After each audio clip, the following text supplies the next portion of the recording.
toi aussi, ça t'arrive tout le temps. Ce moment où tu regrettes la façon dont tu as réagi, dont tu as parlé, parce que tu t'es emporté, parce que la colère a pris le dessus, parce que tu n'as pas contrôlé tes émotions, parce que tes mots ont dépassé ta pensée. Tu voulais te défendre et tu voulais dire ce que tu as sur le cœur. Tu pensais avoir raison et tu as perdu la paix. Tu n'as pas mis les formes. Et ensuite, le silence. Tu repenses en boucle à la situation, sans cesse. Toujours ce silence. Le silence qui pèse. Celui où tu te dis « j'aurais pu faire autrement. J'aurais pas dû faire ça comme ça. » Ces moments, on les a tous vécus. Je les ai vécus et je les vis encore. Avec un ami, un membre de ta famille, au travail, avec tes enfants. Ces instants où nos émotions prennent le contrôle, où l'on détruit plus qu'on ne répare, simplement parce qu'on n'a pas su se retenir. C'est justement ce que je veux partager avec toi aujourd'hui. Ces situations où j'aurais pu tout empirer parce que je n'avais pas encore appris à me maîtriser. Mais le stoïcisme m'a offert une autre voie. Parfois, je le savais déjà, bien sûr. Mais la découverte du stoïcisme m'a davantage ouvert l'esprit. Il m'a apporté une nouvelle manière de voir les choses. Je suis plus serein, moins anxieux, et donc plus épanoui. Le stoïcisme, ce n'est pas une philosophie abstraite. C'est une discipline de vie. Une manière de rester lucide, quand tout pousse à réagir. Et c'est fou comme la vie te teste, justement, pile au moment où tu crois avoir compris. Tu te dis que tu es plus calme, plus sage. Et puis la vie t'envoie quelqu'un, une situation, qui réveille tout ce que tu croyais avoir dompté. C'est dans ces moments-là que la sagesse stoïcienne prend tout son sens. Quand tu dois faire face à ce que tu ne contrôles pas. Quand tu dois choisir entre réagir comme avant ou te maîtriser, et garder ton calme. Et crois-moi, ces moments, ils arrivent toujours. Tu vois de quoi je parle? Toi aussi, tu vis régulièrement ces moments où tu aurais aimé mieux réagir, garder le contrôle. Quand la personne que tu aimes s'éloigne, quand tu te sens trahi ou incompris, quand la pression du quotidien devient insupportable, quand le silence autour de toi devient lourd, ou quand tu perds patience avec ceux que tu aimes le plus. C'est là que tout se joue. C'est là que tu découvres si ce que tu as appris, tu le vis vraiment. Et aujourd'hui, je veux te partager 5 de ces moments. 5 fois où j'aurais pu tout gâcher. 5 fois où je me suis dit « Stop, attends, ne refais pas la même erreur, fais autrement, souviens-toi. » Une rupture amoureuse ou familiale, quand j'ai dû apprendre à lâcher ce que je ne contrôlais plus, à accepter la distance. Une injustice, quand le calme valait plus que la victoire de détruire l'autre. Le burn-out, quand il a fallu ralentir à l'intérieur malgré cette malchance qui semblait me toucher. La solitude, quand j'ai appris à me tenir debout seul, parce que j'ai cru que personne ne pouvait vraiment m'aider.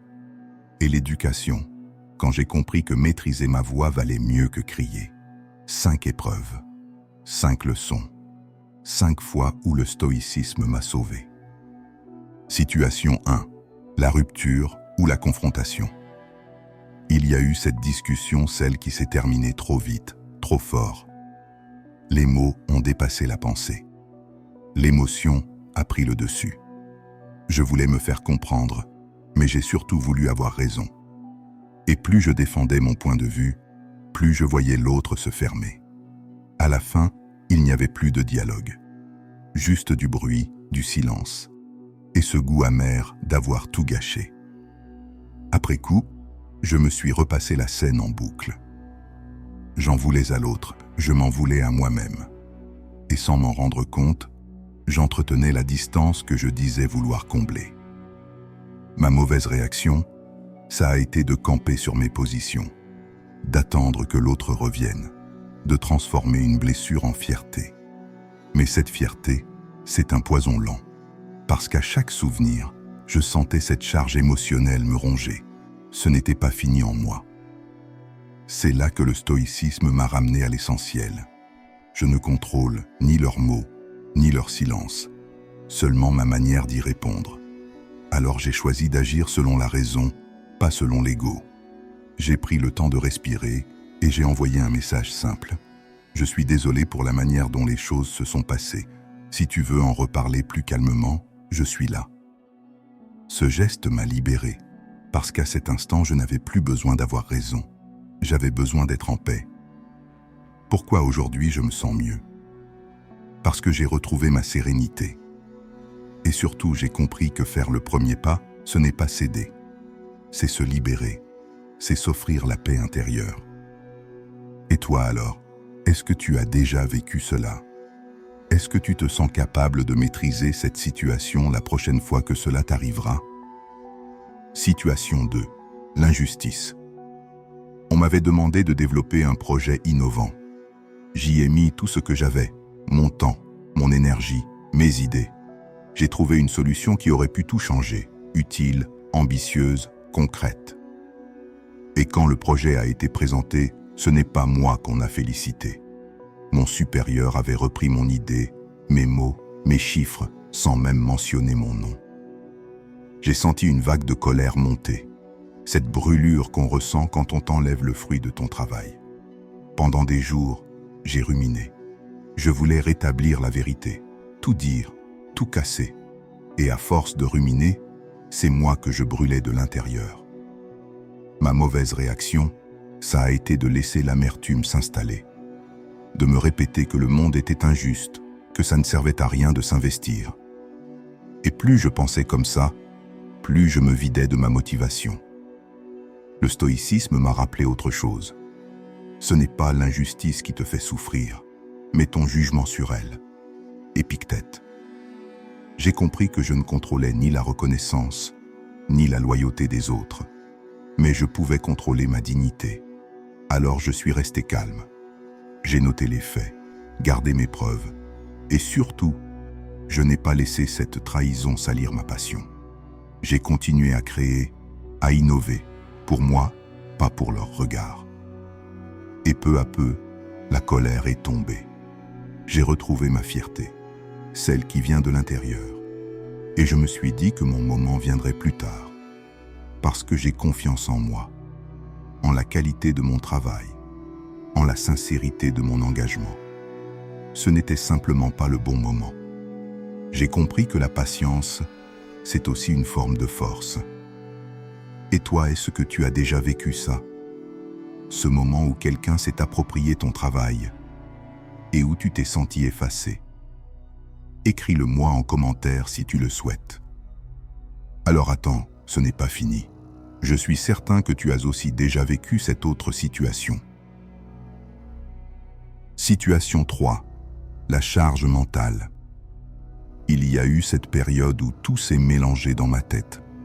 Le travail, les enfants, les amis que je n'avais plus le temps de voir, la famille, la maison, les courses, les vacances à organiser, les messages en attente. Je pensais à tout, même à ce qui ne dépendait pas de moi.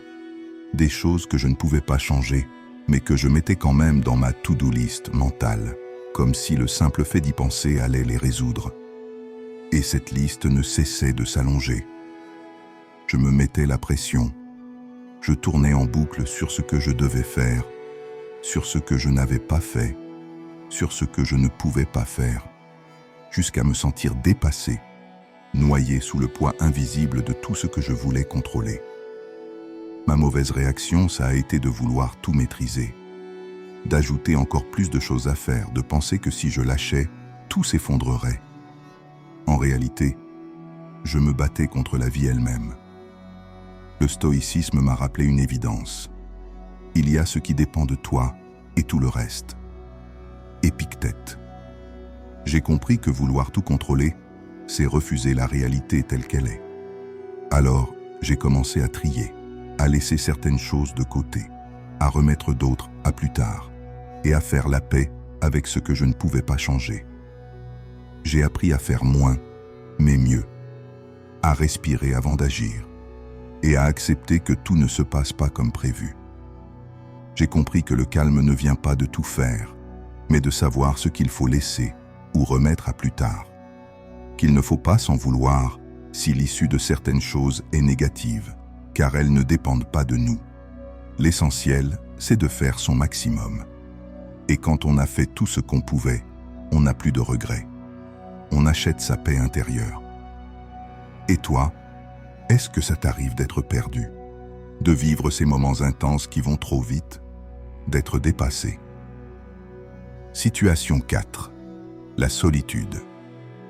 Pas celle d'un moment de repos, mais celle du soir, quand je rentrais chez moi et que personne ne m'attendait. Ce moment où je m'assois dans le silence, le téléphone à la main, devant la TV, et où je réalise que je suis seul. Seul dans mon appartement, seul face à mes pensées. Et à ce moment-là, tout devient plus lourd. Je repense à cette relation qui s'est terminée, à cette personne avec qui j'ai tout partagé, ou simplement au temps qui passe sans que rien ne change vraiment. Je regarde autour de moi, et j'ai l'impression que tout le monde avance, sauf moi. Les couples, les familles, les sourires affichés, et moi avec ce vide que je traîne comme une faute. Ma mauvaise réaction, ça a été de me juger. De croire que si j'étais seul, c'est que j'avais échoué. De repenser à tout ce que j'aurais pu faire autrement. De m'en vouloir pour des choses qui ne dépendaient pas toujours de moi, pas que de moi. En réalité, j'avais fait de mon mieux. Mais quand on est fatigué, blessé, on finit par confondre la fin d'une histoire avec la fin de sa propre valeur.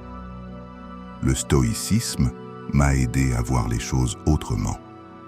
Marc Aurèle disait « Tu te suffis à toi-même si tu sais te tourner vers ton propre esprit ».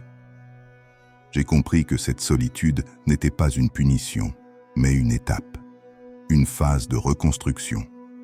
Un moment pour reprendre confiance, redevenir complet, et cesser d'attendre des autres ce que je peux cultiver en moi, la paix.